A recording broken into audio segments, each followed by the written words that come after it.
সাব্যস্ত কৰা হৈছে এনপিএছ বাতিলৰ দাবীত ৰাজপথত নামি পৰিছে শিক্ষক সমাজ কেতবোৰ দৃশ্য আহি পৰিছে আমি আপোনালোকক দেখুৱাম এই মুহূৰ্তত আমি খবৰ জনাইছো এনপিএছ বাতিলৰ দাবীত কেইবাটাও দাবীৰে চৰকাৰৰ বিৰুদ্ধে তীব্ৰ প্ৰতিবাদ সাব্যস্ত কৰিছে প্ৰতিবাদত কপিছে ৰাজ্য কিয়নো এইবাৰ শিক্ষকৰ প্ৰতিবাদে ভয়ংকৰ ৰূপ লৈছে জিলাই জিলাই শিক্ষকে সাব্যস্ত কৰিছে প্ৰতিবাদ আৰু বিভিন্ন জিলাত এনপিএছ বাতিলৰ দাবীত ওপিএছ বাহালৰ দাবীত তেওঁলোকে প্ৰতিবাদ কৰিছে পুৰণি পেন্সন নীতি বাহাল ৰখাৰ দাবীত ৰাজপথলৈ ওলাই আহিছে শ শ শিক্ষক বিভিন্ন জিলাত এই প্ৰতিবাদ আজিৰ দিনটোত সাব্যস্ত কৰা হৈছে এনপিএছ বাতিল নকৰিলে তীব্ৰ আন্দোলনৰ হুংকাৰ প্ৰদান কৰিছে শিক্ষকে হাত হিঙি মাৰি নলবাৰী কৰিমগঞ্জত তীব্ৰ প্ৰতিবাদ সাব্যস্ত কৰিছে শিক্ষকে আৰু ইয়াৰ লগতে বিশ্বনাথ ৰঙিয়া গোলাঘাটত শিক্ষকৰ তীব্ৰ প্ৰতিবাদ এনপিএছ বাতিলৰ দাবী তীব্ৰ প্ৰতিবাদ সাব্যস্ত কৰিছে ৰাজপথলৈ ওলাই আহিছে শিক্ষকসকল আমাৰ হাতত এই দৃশ্য আহি পৰিছে আমি আপোনালোকক দেখুৱাম জিলাই জিলাই শিক্ষকসকলে প্ৰতিবাদ সাব্যস্ত কৰা পৰিলক্ষিত হৈছে এনপিএছ বাতিলৰ দাবীত তেওঁলোকে প্ৰতিবাদ কৰিছে নতুন পেন্সন নীতি তেওঁলোকে মানি নলয় বুলি মন্তব্য কৰিছে আৰু যাৰ বাবে ৰাজপথলৈ ওলাই আহিছে শ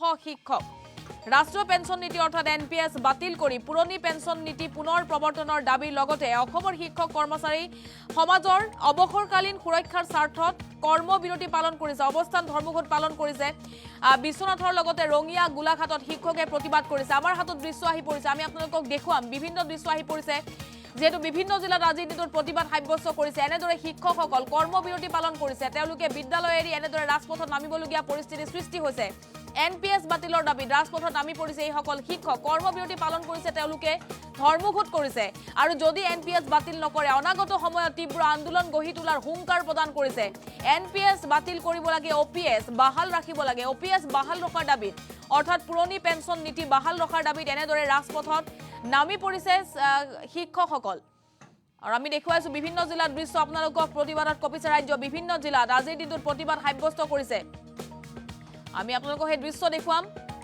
শিক্ষকৰ প্ৰতিবাদত আজি উত্তাল কৰি তুলিছে প্ৰতিবাদস্থলীত তেওঁলোকে কৰ্মবিৰতি পালন কৰিছে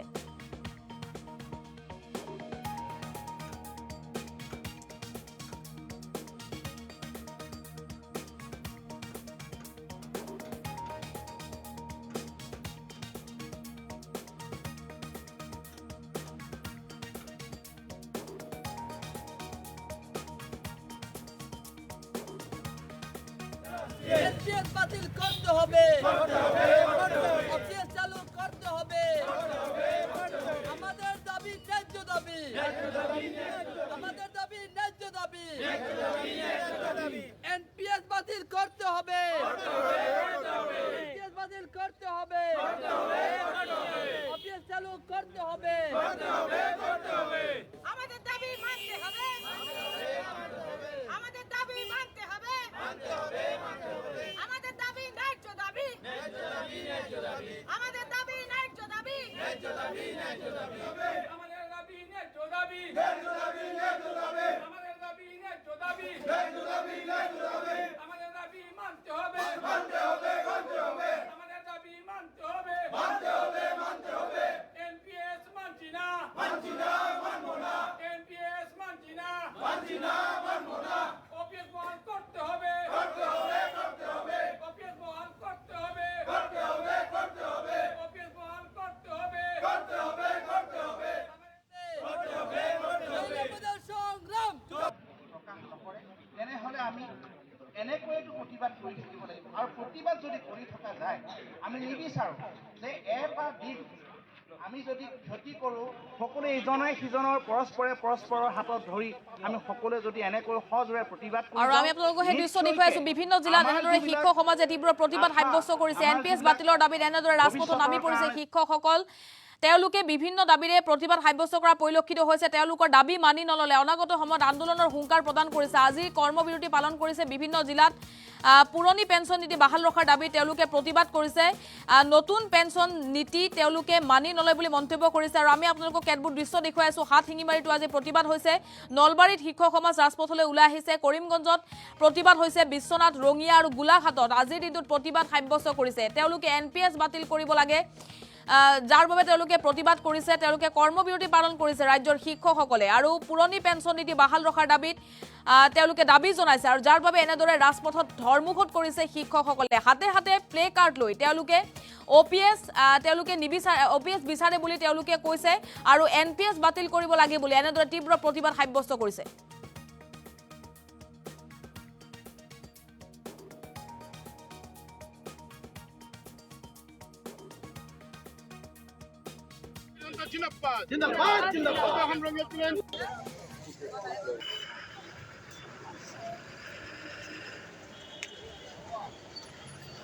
বহাইছো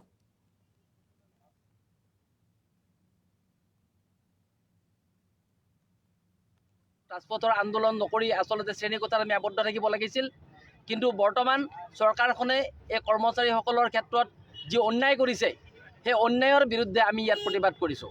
আৰু এতিয়াও অনুৰোধ কৰিছোঁ কেন্দ্ৰীয় চৰকাৰক, অসম চৰকাৰক আমি অনুৰোধ কৰিছোঁ যে আপোনালোকে কৰ্মচাৰীসকলৰ এই মৰ্মবেদনা অনুভৱ কৰক। 200 টকা, 500 টকা, 1500 টকা কৰ্মচাৰী এজনৰ বৃদ্ধকালীন পেঞ্চন নিশ্চয় হ'ব নোৱাৰে। গতিকে আপোনালোকে দেখিছে এইবিলাক কথা, আপোনালোকে বিভিন্ন মিডিয়াত দেখিছে, আপোনালোকে এই বিষয়ে আলোচনা কৰিছে। আপোনালোকক অনুৰোধ জনাইছোঁ, আপোনালোকক যেন আমি অহংকাৰী বুলি ক'বলগীয়া নহয়। আপোনালোকে এই ক্ষেত্ৰত এটা সুস্থিৰ ব্যৱস্থা, বাস্তৱসন্মত ব্যৱস্থা এটা গ্ৰহণ কৰক আৰু প্ৰতিজন কৰ্মচাৰীক বৃদ্ধকালীন এই পেঞ্চন ব্যৱস্থা পুনৰ প্ৰৱৰ্তন কৰক।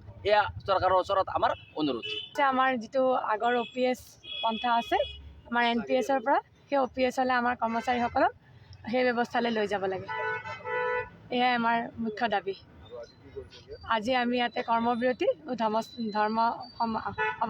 ধৰ্মঘট পালন কৰিছোঁ। আমি সকলো কৰ্মচাৰী নিজৰ নিজৰ কৰ্মত সংস্থানত স্বাক্ষৰ কৰি আজি আমি ইয়াতে সমবেত হৈছোঁ। আৰু এই প্ৰস্তাৱ আমি আমাৰ DC ছাৰ আৰু চিভিল SDৰ জৰিয়তে আমাৰ মুখ্যমন্ত্ৰী আৰু প্ৰধানমন্ত্ৰীলৈকে আমি এই প্ৰস্তাৱ আগবঢ়াই লৈ যাম।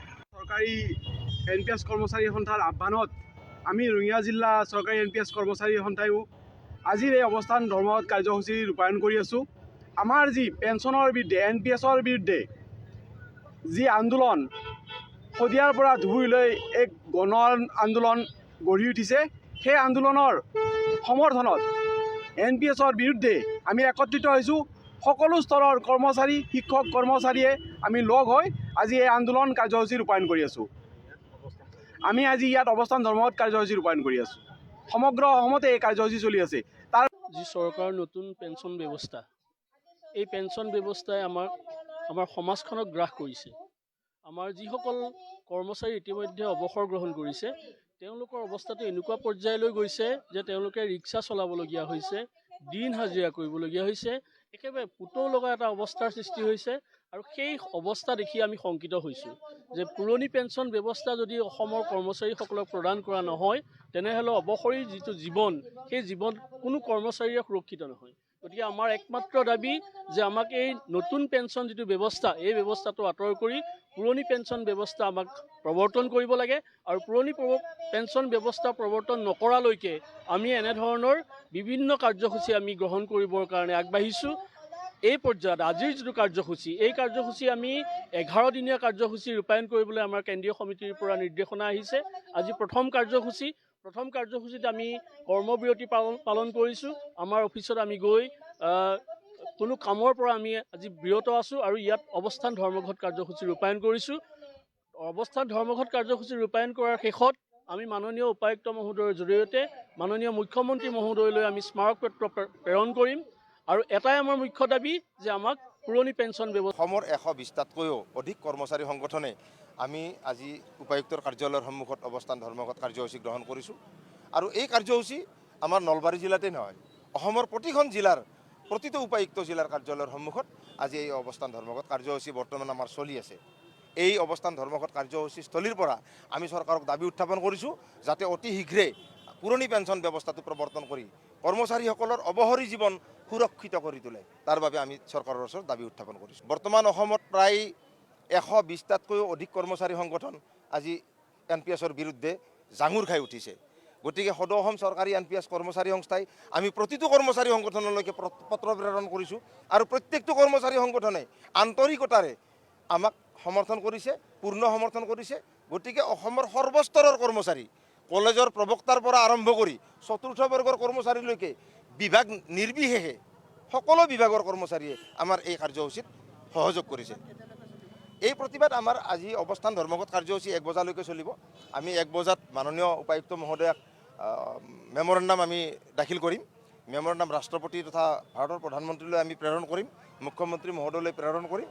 এই মেমৰেণ্ডাম দিয়াৰ পিছত আমাৰ অৱস্থান ধৰ্মঘট কাৰ্যসূচীৰ সামৰণি পৰিব, কিন্তু গোটেই দিনটো আমাৰ কৰ্মবিৰতিটো চলি থাকিব। অসমৰ 120টাতকৈও অধিক কৰ্মচাৰী সংগঠনে আমি আজি উপায়ুক্তৰ কাৰ্যালয়ৰ সন্মুখত অৱস্থান ধৰ্মঘট কাৰ্যসূচী গ্ৰহণ ইমান দিনে আমি বাৰম্বাৰ চৰকাৰক প্ৰতিবাদী কাৰ্যসূচী আৰু স্মাৰক পত্ৰ বা বিভিন্ন প্ৰক্ৰিয়াৰে আমি তেখেতসকলক আলোচনাৰ মাধ্যমেৰে তেখেতসকলক কেইবাবাৰো আহ্বান জনাইছোঁ, আৰু তথাপিও কিন্তু চৰকাৰৰ কোনো ধৰণৰ আমি সুযোগ পোৱা নাই। আৰু সেইবাবে বাৰে বাৰে আমি কৰ্মচাৰী সমাজে আমাৰ নিজৰ যি কাৰ্যক্ষেত্ৰত কৰ্ম এৰি পেলাই আহি পেলাই আজি এনেকুৱা ৰাজপথত আহি পেলাই আন্দোলন কৰিবলগীয়া এটা পৰিস্থিতিৰ সৃষ্টি হৈছে, যিটো খুবেই দুৰ্ভাগ্যজনক।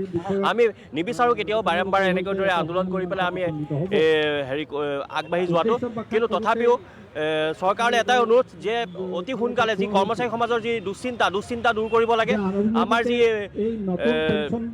আমাৰ যি মনত যি ভয়ৰ ভাৱ সৃষ্টি হৈছে, আমাৰ যি কৰ্মক্ষেত্ৰত আমি সুস্থিৰ পৰিৱেশত কাম কৰিব পৰা নাই, এই সুস্থিৰ পৰিৱেশত যাতে কাম কৰা এটা পৰিৱেশ সৃষ্টি কৰে চৰকাৰে। কাৰণ আমি আজি দেখা পাইছোঁ যিসকল ইতিমধ্যে অৱসৰ গ্ৰহণ কৰিছে, অৱসৰ গ্ৰহণ কৰা যিসকল NPS কৰ্মচাৰী আছে তেওঁলোকে 500, 1000 পৰা 2000 টকা পৰ্যন্ত পেঞ্চন লাভ কৰিছে, আৰু তেওঁলোকে এজন শিক্ষকে আহি পেলাই আজি টেম্পু চলাবলগীয়া এটা পৰিৱেশৰ সৃষ্টি হৈছে, যিটো খুবেই দুৰ্ভাগ্যজনক কৰ্মচাৰী সমাজৰ বাবে। কাৰণ কৰ্মচাৰী সমাজ এখন প্ৰশাসন যন্ত্ৰ হৃদপিণ্ড হিচাপে কাম কৰে। আমি চৰকাৰক এটাই অনুৰোধ জনাইছোঁ, যদি আপোনালোকে আমাক বাৰম্বাৰ বুজাই থাকিব যিটো বিচাৰিছে যে NPS ব্যৱস্থাটো এটা খুবেই ভাল ব্যৱস্থা, আপোনালোকে আশ্বস্ত কৰিব যদি বিচাৰে, তেতিয়াহ'লে মন্ত্ৰী, বিধায়ক, সাংসদ সকলো আহি পেলাই NPS ব্যৱস্থা অন্তৰ্গত হওক, তেতিয়াও হয়তো আমাৰ কৰ্মচাৰী সমাজ কিছু পৰিমাণে আশ্বস্ত হ'ব যে NPS ব্যৱস্থাটো। যিহেতুকে আজি আমি কৰিমগঞ্জ জিলাৰ সমূহ শিক্ষক শিক্ষিকাসকল ইয়াত আমি উপস্থিত হৈছোঁ। সকলোকে যদিও কোৱা হৈছিল, সকলোৱে নিজৰ নিজৰ কৰ্মস্থানৰ পৰা এই আমাৰ কাৰ্যসূচীত অংশগ্ৰহণ কৰিছে। ভাৰত চৰকাৰে যিহেতুকে আমি এই কৰ্মচাৰীসকলক আগৰ পৰা আমি দেখি আহিছোঁ, জন্মৰ পৰা পুৰণি পেঞ্চন নীতি যি আছিলে তাৰ কাৰণে কৰ্মচাৰীসকলৰ কোনো অসুবিধা হোৱা আমি দেখা নাই। কিন্তু যদি আজি আমি এটি চৰকাৰী কৰ্ম কৰি যদি আমি আমাৰ পূৰ্বপুৰুষ মানে আমাৰ পৰিয়ালৰ যদি আমি কোনো তেখেতসকলৰ ভৰণ পোষণৰ যদি আমি কোনো ব্যৱস্থা কৰি যাব নোৱাৰোঁ, তেতিয়াহ'লে আমাৰ পৰিয়ালৰ কিমান অসুবিধা হ'ব এইটো চৰকাৰে ভালদৰে চাব পাৰে। যিহেতুকে আজি আমি কৰ্মৰত হৈ আছোঁ, আজি আমি যিটো বেতন পাই আছোঁ, যদি আমি কৰ্মবিৰতি লোৱাৰ পিছত যদি 1000-2000 মাহে সোমায়, তেতিয়াহ'লে আমাৰ পৰিয়ালটো কেনেদৰে পোহপালন যাব এবাৰ চৰকাৰে ভাবি চাওক। আমাৰ এইটো ন্যায্য দাবী, আমাৰ দাবী তেখেতসকলে মানিবই লাগিব। এই NPS আমাক নালাগে, আমাক OPS লাগে। এই আমাৰ অসম চৰকাৰৰ ওচৰত বিনম্ৰ অনুৰোধ। ধন্যবাদ। যিহেতুকে